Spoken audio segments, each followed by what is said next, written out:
Hey, so this is the first video of a series as I try to explain my story and my why on the purpose of this page. So currently right now I'm in the parking lot of a chiropractor waiting on the chiropractor to open. I go to the chiropractor like once a week because to me it keeps me out of an actual doctor's office because they kind of fix most of the things that's wrong with me. But anyways, that's besides the point. So this wellness journey that I'm on, I want to say that I think it started with food documentaries.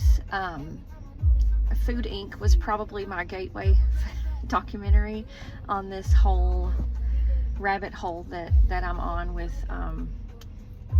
wellness. I'm just going to encompass everything as wellness because I'm finding out more and more it's not just physical, it's not just what you eat, it's not just sleep, it's all of the things rolled into one, and each of those to me is so just as important as the other one. So Food Inc. though was what started me on what are we putting in our bodies. And I remember I had a community college course in public speaking, and you had to teach something.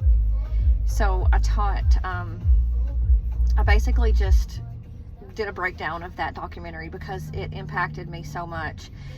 I had no idea the food that we were consuming was doing so much damage to our body, because I grew up being a very, very picky eater. I'm talking, I was a chicken nugget kid, chicken nuggets and like shredded cheese and I mean basically no nutrition at all besides those little Flintstone gummies. And so nobody ever forced me to try new stuff, or I mean I didn't eat a burger until I was like 13 years old. And I remember the first time I ever ate meat off the bone, it was when I got home from boot camp, Marine Corps boot camp, and I was starving to death. So I pretty much learned to eat to feel full because of boot camp, but still the quality and stuff was still not anything that I knew about. And so even still, like my family that I came from, like they eat just whatever's in a freezer bag and you just reheat it. And so in the 90s, the ingredients list of those same foods was probably much smaller, like Lucky Charms or whatever. Say Lucky Charms for an example, because I know I ate a lot of those growing up. Now I wouldn't feed my kids that to save my life. Like I cringe whenever my kids eat something like that, or somebody gives my kids something like that. And I don't like freak out to the point of like it's a complex, but I hate what's going into their bodies because I know it's not doing them any good and it's just doing damage. So I've come a long way from like reading the labels and knowing what is in them. And so the whole Hippocrates, I don't know if I said it right, but father of medicine, let food be thy medicine and medicine be thy food.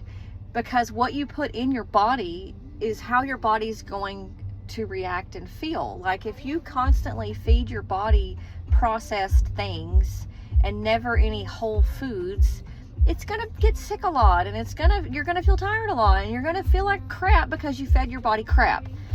And I'm not saying that you have to like be bougie completely 100% of the time and you can't treat yourself.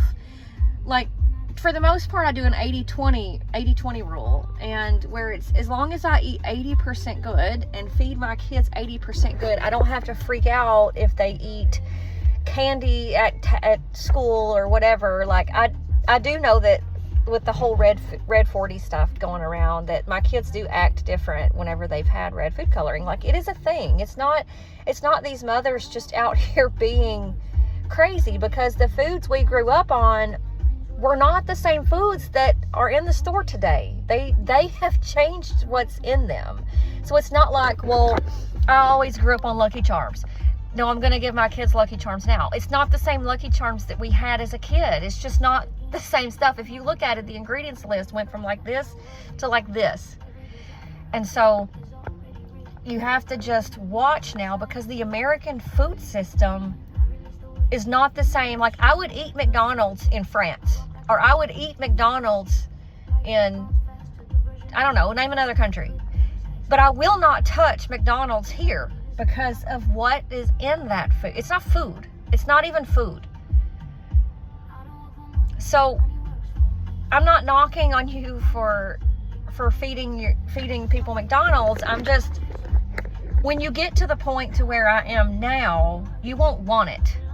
That's the thing. And I'm not trying to judge anybody that eats that stuff or whatever, but it's like, once you know, you can't unknow.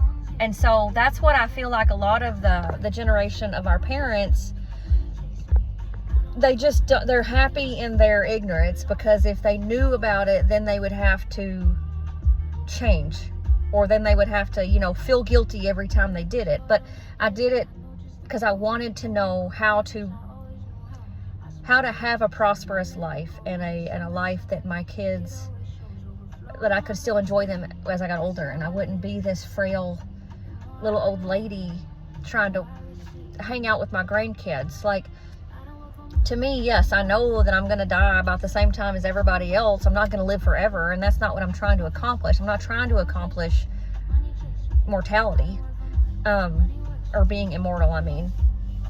But I want to feel good while I'm here. And so that's where this journey started.